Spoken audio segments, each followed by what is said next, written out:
오늘도 우리 하나님이 저와 여러분에게 복 주시고 은혜 주시는 복된 주일 또 은혜의 이 한 주간 되시기를 먼저 주님의 이름으로 간절히 축원드립니다. 얼마 전 경실련에서 서울 아파트 시세 변동 분석 결과라는 보고서를 발표했습니다. 서울의 24평짜리 아파트 한 채를 구입하는데 우리나라 평균 직장인 월급으로 30%씩 매년 저축하게 되면요 118년이 걸린다라는 그런 발표를 보았습니다. 월급을 하나도 쓰지 않고 다 모을지라도요 이 36년에 걸린다라는 그런 씁쓸한 기사를 보았습니다. 요즘 경기를 보면은 장바구니 물가는 급상승하고요. 아니 정치와 또 사회는요 서로 갈등하고 반목하며 미래가 불안하고 그리고 안타까운 소식만 들려오는 걸 듣게 됩니다. 우리 삶에서 풍성하고 소망이 있다는 소식보다 여전히 들리지 않는 오늘 우리의 이러한 안타까운 시대를 우리는 현실을 보게 되는 것입니다. 하지만 저는 오늘 하나님의 은혜 가운데 여러분에게 소망이 되며 빈들 같은 우리의 현실 속에서도 풍성한 기쁨이 넘치는 저와 여러분의 삶이 되시기를 먼저 주님의 이름으로 간절히 축원드립니다. 오늘 본문의 배경도 광활한 빈들이었습니다. 빈들이란 말은요 아무것도 없다는 것입니다. 아무것도 없기 때문에 아무것도 할 수 없는 무력한 현실의 장소입니다. 아무도 구할 수 없는 이 빈들에서 지금 장정 5천 명과 여자와 어린아이를 포함하여서 수만 명의 굶주린 사람들의 문제를 눈앞에 지금 두고 있었던 그런 상황이었습니다. 하지만 현실적인 상황에서 마땅한 방법이 전혀 보이지 않았습니다.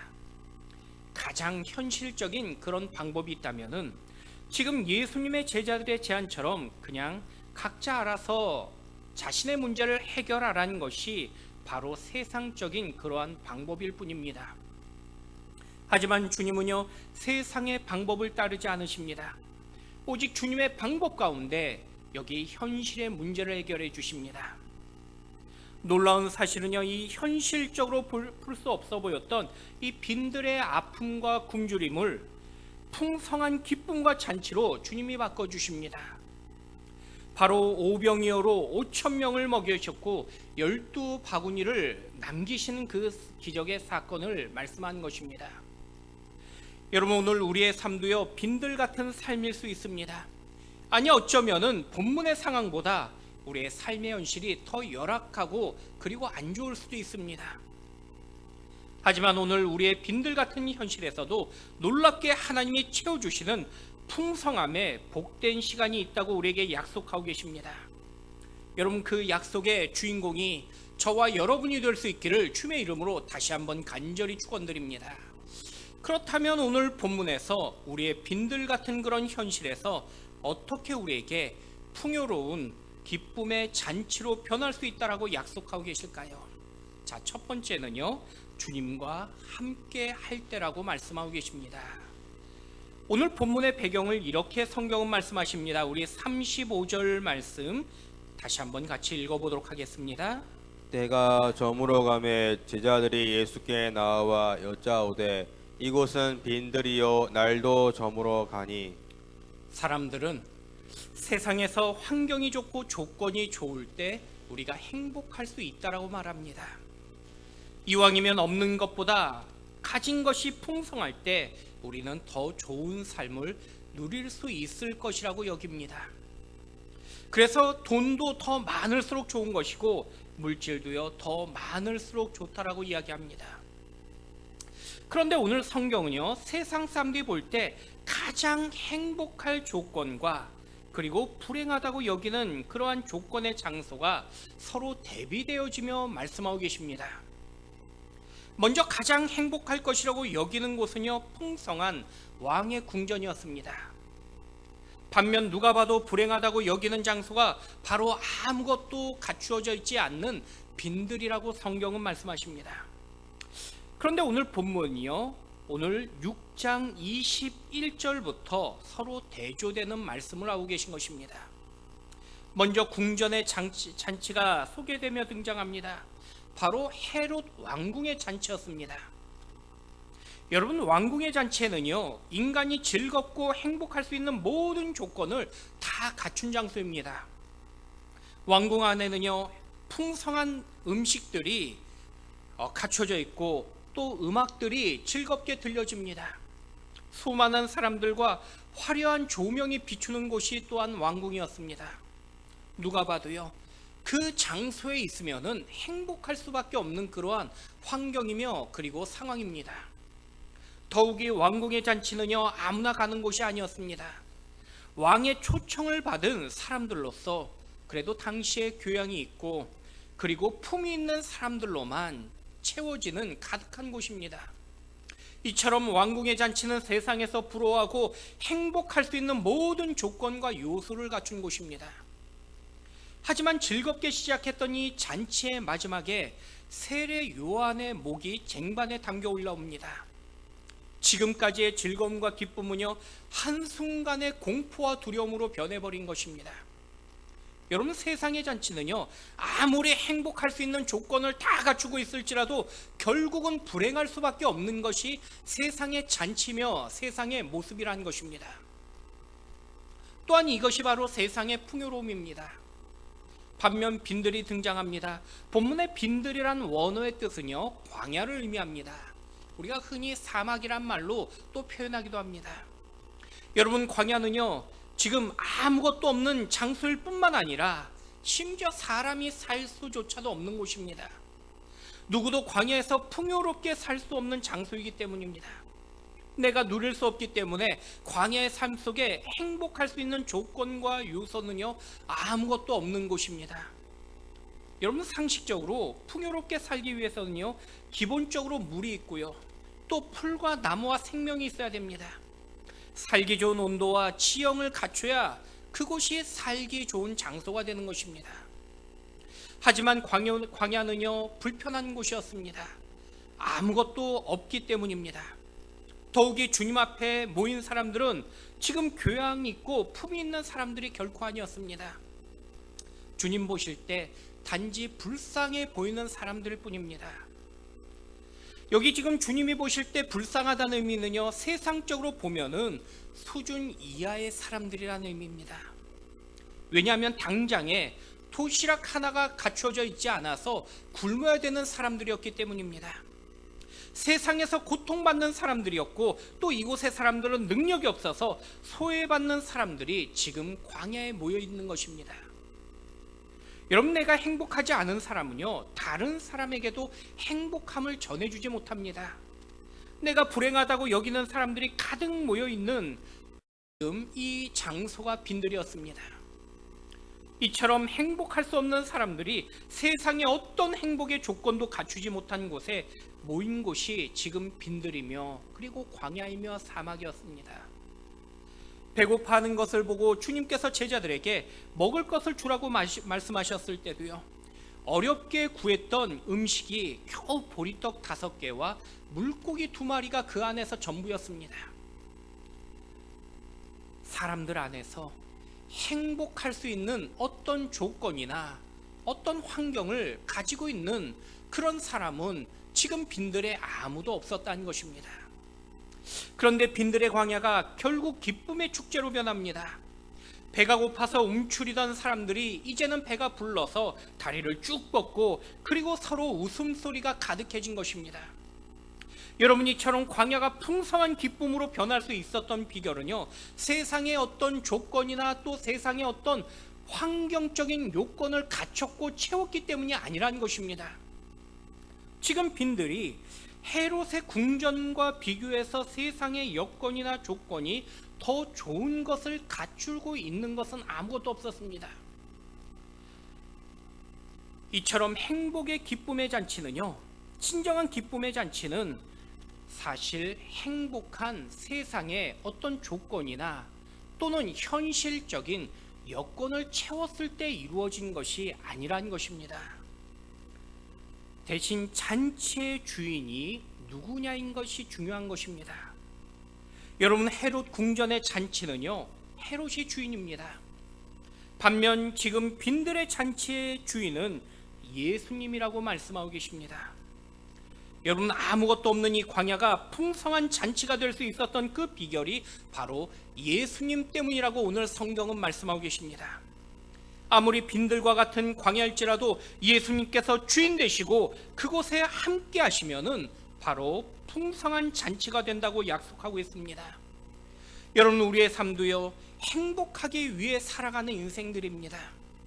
그런데 모두가 행복하게 살고 싶지만은 모두가 행복하지 못한 우리의 현실을 바라보게 됩니다. 그 이유는 행복할 능력이 사실 우리에게 조금도 갖춰져 있지 않다는 것입니다. 우리는 단지 행복할 수 있는 세상의 요소만을 채우려고 노력하며 살아갑니다. 그래서 행복을 위해서 돈을 모으고요, 행복을 위해서 우리는 물질을 모읍니다. 또 행복하기 위해서 세상의 힘, 또 권세를 모으고 명예와 지식을 우리는 쌓아가려고 합니다. 아니, 세상에서 행복할 수 있다고 여기는 것들을 힘껏 우리는 움켜잡고 살아가려고 합니다. 하지만 돈으로 사람은 살 수 있지만요, 돈으로 그 사람의 마음은 살 수 없는 걸 보게 됩니다. 아니, 돈으로요 호화로운 집은 살 수 있지만은 돈으로 행복한 가정은 살 수 없더란 것입니다. 돈으로 쾌락은 살 수 있지만요, 돈으로 진정한 기쁨은 살 수 없는 것이 이 땅의 현실인 것입니다. 여러분, 지식이 많으면요 행복할 것 같지만은 그 지식 때문에 고뇌하게 되더란 것입니다. 권력과 힘을 가지면 행복할 것이라고 여겼지만은 오히려 그 권력과 힘을 지키기 위해서 외로움과 고독함에 빠지는 것이 우리의 인생이더라는 것입니다. 진정한 행복은요 세상의 풍요로움으로 찾아오는 것이 아니라는 것입니다. 주님은 우리에게 진정한 행복을 오늘 말씀하며 가르쳐주고 계십니다. 지금 비록 여러분의 삶이 광야 같은 인생을 살아간다고 할지라도 내 마음에 예수 그리스도께서 함께 하신다면 그 인생은 행복한 인생이며 또한 소망 있는 인생이라고 말씀하고 계십니다. 여러분, 우리의 삶이 지금 힘들고 어려울지라도, 아니 내 삶이 광야 같은 황폐한 빈들 같을지라도 오직 예수님이 나와 함께 하시는 인생이 바로 여러분 되시기를 주의 이름으로 간절히 축원드립니다. 여러분, 오늘 내 인생이 세상에서 볼 때 광야의 빈들처럼 보일 수 있습니다. 당장에 물질이 없고요, 하는 일마다 힘들고 또 내 삶이 지쳐갈 수 있습니다. 내 삶에 아무것도 없는 현실 때문에 품었던 꿈이 사라져버리고, 아니 이제는요 꿈을 꾸는 것조차도 두려운 마음이 들 수도 있습니다. 하지만 광야 같은 인생에서 내가 끝까지 예수 그리스도만 붙잡고 우리가 살아간다면은 내 인생의 시작은 비록 광야 같을지라도 그 끝은 풍성한 기쁨의 잔치가 될 것을 우리에게 약속하고 계십니다. 여러분, 오직 주님만이 내 인생의 주인이 되기를 간절히 축원드립니다. 지금 아무리 인생을 즐겁게 할 모든 요소를 가지고 있을지라도 만약 내 안에 주님이 계시지 않는다면은 그 인생은요 결국 실패와 불행만이 남게 됨을 말씀합니다. 그래서 내가 지금 무엇을 얼마나 가지고 살아가느냐가 중요한 것이 아니라 내가 지금 누구와 통행하고 있느냐가 중요한 사실이라는 것입니다. 여러분, 아무리 광야 같은 삶일지라도 끝까지 주님이 나와 함께 하시는 삶을 살아가는 바로 풍성한 삶의 주인공이 바로 여러분들 되시기를 우리 주님의 이름으로 간절히 축원드립니다. 두 번째는요, 또한 주님께 이제는 간구할 때라고 말씀하고 계십니다. 본문을 보시면요, 이미 날이 저물었고요, 빈들에서 아무것도 구할 방법이 없었습니다. 제자들은 예수님께 사람들을 돌려보내 각자 배를 채우고 그리고 그들의 삶을 회복해 하자고 그렇게 제안합니다. 어찌 보면 가장 합리적이고 현실적인 대안이었습니다. 그런데 주님은 제자들에게 너희가 먹을 것을 주라라고 말씀하십니다. 이때 제자들이 주님께 이렇게 말씀드립니다. 우리 37절 말씀 같이 한번 읽어보도록 하겠습니다. 대답하여 이르시되 너희가 먹을 것을 주라 하시니 어짜오되 우리가 가서 200데나리온의 떡을 사다 먹으리이까. 오늘 같은 본문인 요한복음 6장 말씀을 조금 더 살펴보니까요, 이때 이 같은 대답을 했던 제자가 바로 빌립이었습니다. 제자 빌립은요, 모든 사람에게 조금씩 떡을 맛보게만 할지라도 최소 200데나리온이 지금 필요합니다라고 그가 주님께 말씀드립니다. 당시에 한 데나리온은요, 오늘날 하루의 일당 값입니다. 뭐 대충 그냥 그 계산했을 때 제 생각에 한 데나리온 하면은 오늘날 하루 일당으로 한 7만 원 정도 되지 않을까라고 그렇게 여겨집니다. 그럼 200데나리온이란 돈은요, 대략 1,500만 원 정도 하는 큰 돈이었습니다. 그런데 예수님께서 지금 제자들에게 이 많은 사람을 먹이라고 말씀하고 계십니다. 여러분, 예수님께서 지금 현실도 모르시고 지금 제자들의 주머니 상황도 모르셔서 이렇게 말씀하신 것은 결코 아닙니다. 지금 주님의 의도는요, 광야에 우리와 함께 하신 그 예수님께 이제는 우리의 그 필요를 간구하며 말씀드리라는 그 의미로 말씀하신 것입니다. 주님은 제자들에게 지금 불가능하고 어렵고 힘든 일 속에 있지만은 낙심하지 말고 우리와 함께하는 그 예수님 앞에 우리의 문제를 간청하며 그리고 말씀드려 해결받으라고 그 주님은 말씀하고 있는 것입니다. 여러분, 주님이 나와 함께 하신다는 의미는요, 지금 나에게 어떤 문제가 일어났을 때 그 문제를 주님께 맡겨보라는 뜻을 의미하는 것입니다. 주님께 맡기는 의미가 바로 주님께 간구하는 것입니다. 그런데 지금 제자들은 주님이 함께 하신 것을 알고 있었지만은 정작 주님 앞에 그 문제를 맡기고 간구하는 것을 하지 못하고 있는 것입니다. 그래서 주님께서 제자들에게 너희가 먹을 것을 주라라고 먼저 말씀하신 것입니다. 주님의 말씀에 주님은 제자들이 주님께 다시 간구하길 원하셨던 것입니다. 하지만 제자들은요, 지금의 우리의 현실, 우리의 상황을 계산하면서 결과적으로 불가능하기 때문에 아무것도 할 수 없다라고 그렇게 대답하고 있는 것입니다. 우리가 200데나리온이 없기 때문에 지금 상황에선 아무것도 우리가 할 수 없고 이 문제는 도저히 풀 수 없는 문제라고 포기해야 된다고 말씀드린 것입니다. 여러분, 우리도요, 흔히 내가 상황이 안 될 것 같아서 포기한다고 말합니다. 내가 볼 때 불가능하기 때문에 주님도 이제는 할 수 없다고 우리는 심지어 말하기도 합니다. 하지만 주님은요, 내가 불가능하다고 여기는 그것을 주님께 믿고 간구해보라고 말씀하고 계신 것입니다. 나는 도저히 할 수 없지만은 나와 함께 하시는 그 주님은 전지전능하신 하나님이라고 우리에게 말씀하고 계십니다. 여러분, 온전히 내가 풀 수 없는 일을 주님께 맡기는 여러분 모두가 되시길 축원드립니다. 여러분, 주님께 간구한다는 의미는요, 결국 주님 앞에 맡긴다라는 의미를 뜻을 가지고 있는 것입니다. 우리가 안 된다고 여기는 것은 내 생각일 뿐이고요, 단지 내 판단이란 것입니다. 그래서 주님은 오직 주님과 함께하는 그 인생들에게 이제는 주님 앞에 맡기고 또 주님 앞에 간구해보라고 말씀하고 계신 것입니다. 여러분, 우리가 살면서 행하는 가장 큰 불신앙의 모습이 내가 판단하고 내가 결정해버린 것입니다. 지금 제자들도요, 빈들의 주인 되신 예수님 앞에 모든 것을 맡기고 간구해야 했습니다. 하지만 주님을 믿지 못하자 주님께 맡기지도 못하고 있는 것입니다.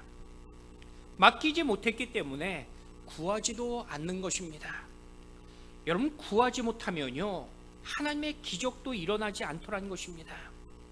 여러분, 우리의 인생이 불가능할 것 같고 안 될 것 같고 실패할 것 같아도 지금 내 인생의 주인이 바로 하나님이심을 여러분 믿으시고 주님 앞에 담대함으로 맡기시며 간구하시는 저와 여러분 되길 축원드립니다. 현대그룹의 창업주였던 고 정주영 회장이 있습니다. 가난한 농부의 아들로 태어나서 초등학교도 다니지 못했지만요, 세계 굴지의 현대그룹을 창업했던 입지전지한 전적이었던 이런 인물이었습니다. 정주영 회장의 책 가운데, 여러 책 가운데 이봐 해봤어라는 그런 재밌는 책이 있습니다. 이봐 해봤어라는 말은요, 평소에 정주영 회장이 자주 했던 말이라고 합니다. 1975년 사우디아라비아의 파이살 국왕이 중동 국가들이 이 기름 수출로만 미래의 대안이 될 수 없다고 그렇게 여깁니다. 그래서 여러 이제 항만과 그리고 간만 시설들을, 국가의 여러 가지 시설들을 이제 만들어 가면서 미래를 준비하기로 그렇게 계획을 합니다. 그런데 당시 서방 선진국의 이 건축 회사들에게 사우디 건축을 제안했는데 모두가 불가능하다고 포기해 버립니다.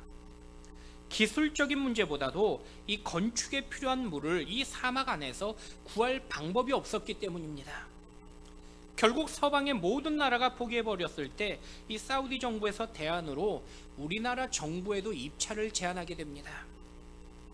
당시 박정희 대통령이 제일 먼저 불렀던 사람이 현대그룹의 정주영 회장이었다고 합니다. 정주영 회장에게 이 사우디에서 이 사막 위에 건물을 지을 수 있는지를 이 입찰 제안이 왔는데 가능한지를 물은 것입니다. 그래서 정주영 회장도요, 이 측근들에게 사막에 건물을 지을 수 있는지를 물었다고 합니다. 그러자 모든 직원들이 그 질문에 불가능하고 안 된다라고 그렇게 답변했다고 합니다. 이때 정주영 회장이 했던 유명한 말이 바로 이봐 해봤어 라는 이 말이라고 합니다. 해보지도 않으면서 어떻게 안 될 것을 그렇게 알았냐고 물었던 것입니다. 여러분, 우리도요 너무나 쉽게 안 된다고 말할 때가 있습니다. 이미 살아봤지만은 내 인생의 빈들에서 나는 아무것도 할 수 없는 것이 내 삶이라고 그렇게 말합니다. 아니, 우리 베델교회 조건이 지금 광야 같기 때문에 우리의 모든 현실이 불가능하다고 말합니다. 무엇을 할 수 있는 조건을 가진 능력의 사람이 우리 가운데 아무도 없다고 우리는 그렇게 말합니다. 여러분, 우리의 보여지는 조건이 빈들이고요 광야일 수도 있습니다. 정확하고 합리적인 오늘 제자 빌립과 같은 대답으로 우리는 생각할 수도 있습니다. 하지만 우리는 세상의 조건과 다른 것이 한 가지 있습니다. 바로 모든 일을 행하시는 우리 예수님이 나와 함께 하심을 말씀하고 있는 것입니다. 여러분, 주님은요 포기하고 불가능하고 여기는 우리에게 주님께 맡겨봤냐고 말씀하고 계십니다. 내가 불가능하고 여기는 그 일을 주님 앞에 부르짖어 봤냐고 주님이 우리에게 묻고 계십니다. 여러분, 주님은요 주님께 간구하는 것은 무엇이든지 이루어 주신다고 오늘 약속하고 계십니다. 우리 요한복음 15장 7절 말씀 우리 앞에 보고 같이 한번 읽어보겠습니다. 너희가 내 안에 거하고 내 말이 너희 안에 거하면 무엇이든지 원하는 대로 구하라. 그리하면 이루리라. 여러분, 분명 우리가 볼 때 힘든 일이 있습니다. 아니, 내가 살아가면서 어려운 일을 경험할 수 있습니다. 그러나 우리는 기억해야 되는 한 가지가 있는데, 결코 내 인생의 주인은 내가 아니며 내 인생은 내가 홀로 가는 인생의 여정이 아니라는 것입니다. 내가 할 수 없는 이유는요 내가 혼자서 지금 이 일을 하려고 하기 때문이라는 것입니다. 하지만 나에게는요 세상에 없는 우리 주님께서 나와 함께하고 계신다고 말씀하고 계십니다. 무에서 유를 창조하신 하나님 되시며 죽은 자를 살리시는 생명의 주인 되십니다. 그 주인 되신 우리 하나님이 내 인생의 주인 되시며 오늘 나와 함께 하신다고 말씀하고 계십니다. 여러분, 주님이 나와 함께 하심을 믿는 인생은요 결코 나와 함께 하시는 그 주님 때문에 우리는 모든 것을 할 수 있다라고 고백할 수밖에 없게 됩니다. 나와 함께 하시는 그 주님 때문에 우리에게는 불가능이 없다고 우리는 고백할 수밖에 없게 됩니다. 이러한 시작이 바로 주님께 맡기는 것이며 주님께 간구하는 것이라고 오늘 우리에게 말씀하고 계십니다. 여러분, 제자들은요 지금 주님과 함께 있었지만은 처음부터 그 문제를 주님 앞에 맡기지 못했습니다. 하지만 주님의 말씀처럼 주님께 맡기는 그 순간에 이제 문제는요 축제가 되고 위기는 그들에게 기회가 되는 것입니다. 여러분, 나와 함께 하시는 그 주님 앞에 내 모든 짐을 내려놓고 이제는 주님 앞에 맡기며 간구할 수 있는 여러분이 되길 축원드립니다. 여러분, 내가 내 인생의 주인처럼 살고 있다면요 모든 것을 갖춘 궁전일지라도 아무것도 이룰 수 없는 것이 우리의 인생입니다. 하지만 내 인생의 주인이 하나님이시라면은 당장은 내 삶이 빈들 같아 보일지라도, 아니 광야와 사막 같아 보일지라도 주님 때문에 안 되는 것이 될 수밖에 없는 것이 우리의 인생이라는 것입니다. 여러분, 단지 주님만 믿고 주님께 맡길 수 있는 여러분 모두가 되시길 축원드립니다. 우리가 주님께 맡긴다면은 주님은 반드시 이루어 주심을 우리에게 약속하고 계십니다. 주님께 맡기고 주님이 이루어 주신 그 기적을 직접 체험하는 우리 귀한 예배자들, 또 모든 여러분들 되시기를 우리 주님의 이름으로 간절히 축원드립니다. 마지막 세 번째는요, 주님을 기억할 때라고 말씀하고 계십니다. 예수님은 빈들의 광야에서 오늘 본문을 보니까 5천 명을 먹이는 기적을 행하십니다. 모두 배가 불렀고요, 먹고 남은 떡과 그 물고기가 무려 12바구니나 남게 됩니다. 사람들이 기뻐했습니다. 얼마나 기쁨이 컸던지 이 오병이어 사건 때문에 사람들이 예수님을요 이스라엘의 왕으로 추대하고 싶어 했습니다. 더 많은 사람들이 주님을 따랐습니다. 아마 그 주변에 있었던 12제자들이요 그 마음에 너무나 신이 나고 기뻤을 것입니다. 그런데 주님은 지금 제자들에게 배를 타고 건너편으로 가라고 명령하십니다. 그리고 따르던 무리들에게 친히 돌아가라고 그렇게 말씀하시고 늦은 저녁이었지만요 홀로 산에 올라가서 기도하시는 시간을 갖게 되십니다. 그런데 주님께서 먼저 가라고 보내셨던 그 제자들의 배에 큰 풍랑이 찾아옵니다. 얼마나 풍랑이 크고 두려웠던지 이 제자들이 그 배 안에 두려움으로 가득한 걸 주님이 보십니다. 제자들의 이런 고통스러운 모습을 보신 주님은 제자들이 탄 배를 향해서 물 위를 걸어가셨습니다. 하지만 너무나 혼란스러웠던 이 제자들은요 정작 물 위를 걸어오시는 예수님을 보고 그들은 유령이라고 여겼습니다. 더 소리를 지르며 두려워했던 것입니다. 그때 주님은요 제자들에게 안심하게 하시고요 위로로서 다시 그 마음에 평안을 주십니다. 그리고 배에 올라타시고 이제는 풍랑도 멈추게 하셨습니다. 그런데 오늘 성경을 가만히 보시면요 제자들이 이렇게 두려워했던 이유를 단지 밤이 되었고요 풍랑 때문에 그들이 무서워했고 두려워했다라고 말씀하고 있지 않습니다. 우리 52절 말씀 같이 한번 읽어보도록 하겠습니다.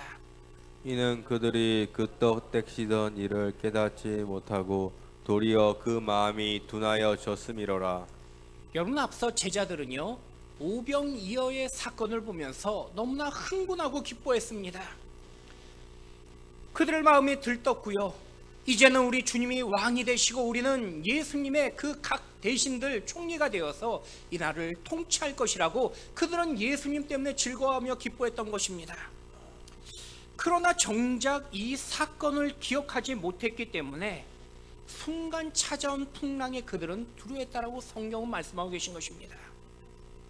여러분, 우리가 아무리 큰 기적을 지금 체험했고요 놀라운 사건을 지난날 경험했을지라도 지금 계속해서 우리가 주님을 기억하지 못하고 또 주님의 그 은혜를 기억하지 못하면은 우리는 다시 두려움으로 곧 살아가는 것이 연약한 우리의 모습이라는 것입니다.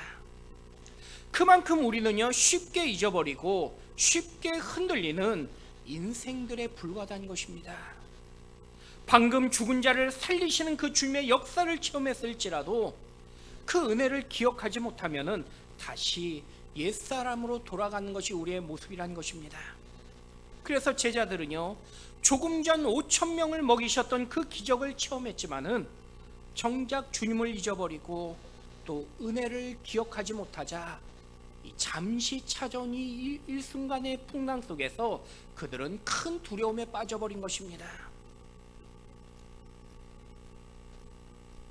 지금은 은혜 받아 기뻐하지만요 그 은혜를 기억하지 못한다면은 다시 찾아오는 시련 속에 흔들리는 것이 우리의 삶이라는 것입니다. 그래서 주님은요 오늘 저와 여러분에게 날마다 주님을 기억하고 그리고 주신 은혜를 기억해야 한다고 말씀하고 있는 것입니다. 여러분, 지난날 믿음의 차고함이 아니라 더욱 겸손함으로 우리 주님의 그 은혜를 사모하시며 주님 주신 그 은혜를 날마다 기억하며 또 기쁨의 잔치에 주인공이 여러분이 되시는 저와 여러분 되시기를 주님의 이름으로 간절히 축원드립니다. 초대교회 가운데 서머나교회 감독이었던 폴리감 목사님은요, 모든 사람들에게 존경과 사랑을 받았습니다. 당시 로마 황제 아우렐리우스가 이 기독교를 박해할 때 이 폴리감 목사님의 나이가 무려 86살이었습니다. 당시 로마 총독이 폴리감 목사님의 존경받는 그 삶을 보면서 폴리감 목사님을 살려주고 싶었습니다. 그래서 제안했습니다. 만약 형식적으로라도 그냥 단지 말로만 예수님을 부인하면은 이 자리에서 살려주고 풀어주겠다라고 이야기합니다. 이때 폴리감 목사님이 유명한 고백을 했습니다. 주님은 평생 동안 나를 배반하지 않으셨는데 어떻게 내가 그 주님의 은혜를 잊어버릴 수 있겠습니까? 라고 대답합니다. 그리고 단호하게 대답했던 이 폴리감 목사님은요, 그날 화형으로 순교를 당하게 됩니다. 폴리감 목사님의 이 순교로 육신의 죽음은 경험했지만요, 보는 모든 사람들에게 예수 그리스도의 그 사랑과 능력을 실천하며 친히 보여주었던 사건이 되었습니다. 폴리감 목사님이 생사의 순간까지도요, 조금도 흔들리지 않았던 그 비결은 바로 하나님의 그 은혜를 기억했던 것이며 예수 그리스도를 그 마음에 여전히 끝까지 기억했기 때문이라는 것입니다. 여러분, 오늘 우리도요, 우리의 삶 가운데 힘들고 두려운 삶이 찾아옵니다. 눈앞에 장담할 수 있는 것이 아무것도 없는 우리의 현실을 우리는 걸어가는 삶을 걸어가게 됩니다. 하지만 우리가 넉넉히 이길 수 있는 이유는요, 우리의 세상적인 조건과 쌓여있는 세상의 그러한 그 물질 때문이 결코 아니라는 것입니다. 여전히 나를 사랑하신 그 주님의 그 사랑을 우리는 기억하기 때문입니다. 여전히 주님은 우리를 사랑하시며 나를 꼭 붙잡고 계신다는 우리는 그 믿음을 가지고 있기 때문이라는 것입니다. 그 믿음을 가지고 주님의 은혜를 기억하면요, 아무리 우리에게 큰 풍랑과 그리고 우리의 삶이 빈들 같을지라도 우리는 결코 두려워하며 흔들리지 않을 것입니다. 바로 주님의 은혜를 기억하기 때문이라는 것입니다. 여러분, 오늘 다시 한번 주님의 그 사랑을 회복하시고 또 주님의 주신 그 은혜를 깊이 기억하시며 믿음으로 늘 승리하는 여러분 되시길 축원드립니다. 은혜를 기억한 인생은요, 결코 흔들리지 않는 풍성한 믿음의 주인공이 됨을 약속하고 계십니다. 여러분, 그 풍성한 축복의 주인공이 바로 여러분 모두가 되시기를 우리 주님의 이름으로 간절히 축원드립니다.